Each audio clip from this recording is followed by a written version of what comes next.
ఏమిటమ్మా ఏమైంది? చూసారా అత్తయ్య, ఆ శారద పసుపు కుంకుమలు తీయలేదంట. అన్ని ఏర్పాట్లు చేసి ఆఖర్లో తాళి తెంపైపోతుంటే వాళ్ళ అబ్బాయి గగన్ అడ్డుకున్నాడంట.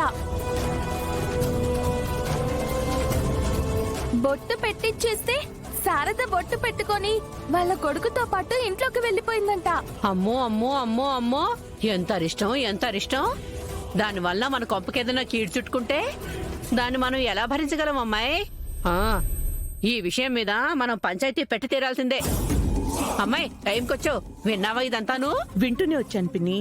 విని ఊరుకుంటే ఆ గగన్ గాడు ఇంకా రెచ్చిపోతాడు. సంప్రదాయాల్ని అలా ఇలా కాల రాసావు అని వాణ్ణి నిలదీయాలి. పెద్దల మధ్య పెట్టి కడిగేయాలి. కుదిరితే గిదిరితే వాణ్ణి కాల రాసి తొక్కేయాలి. పిన్ని, కాస్త ప్రశాంతంగా ఉండు. దీని గురించి మనం తర్వాత మాట్లాడుకుందాం. వెళ్ళండి, వెళ్ళి ఎవరి పనులు వాళ్ళు చేసుకోండి. వదినా, చెప్తున్నాను కదా మీరా, తర్వాత మాట్లాడుకుందాం. వెళ్ళండి. నువ్వు చెప్తే సరే.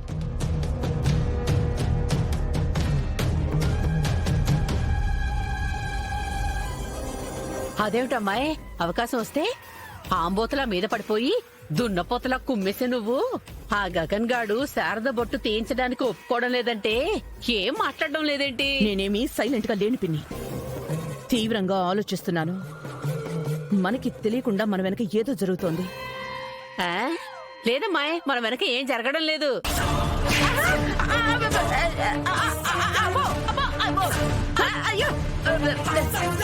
అబ్బబ్బా, కామెడీ కూడా ఒక టైమింగ్ ఉంటుంది. నేను సీరియస్ గా ఆలోచిస్తున్నప్పుడు నువ్వు చేసే కామెడీ నీకే చెంపదెబ్బగా మారుతుంది. సారీ అమ్మాయి, ఎందుకే ఏమిటో నువ్వు సీరియస్ గా ఆలోచిస్తున్న మ్యాటర్. కేపీ చచ్చే ముందు కేపీకి బుల్లెట్ తగిలిందని ఆ భూమికి తెలిసిపోయింది.